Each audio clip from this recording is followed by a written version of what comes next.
असलामुअलैकुम। की हाल है दोस्तों, ठीक हो? उम्मीद करने सब दोस्त ठीक होणगे।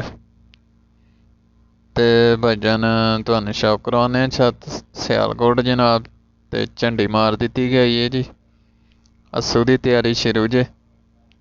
मौसम अज माशाल्लाह अच्छा ही। तो भाई हरां कोल आए हैं।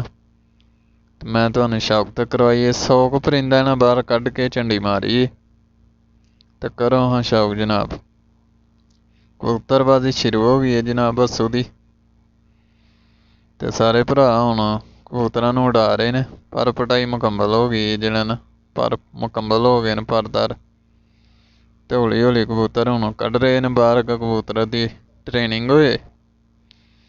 तो मैं तुहानू शौक ते करवाइए झंडी वज गई जी अज। ते शुरू कर दिओ उड़ाने तुसीं भी। अल्लाह दा नाम लै के जनाब।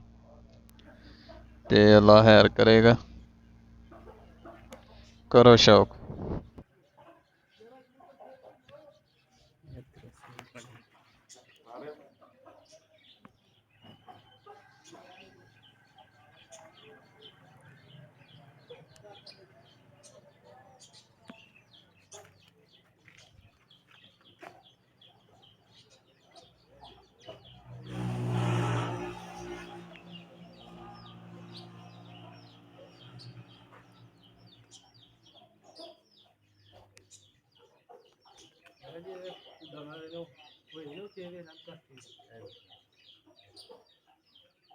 बनाई जा फिर मेरे भी सुटनी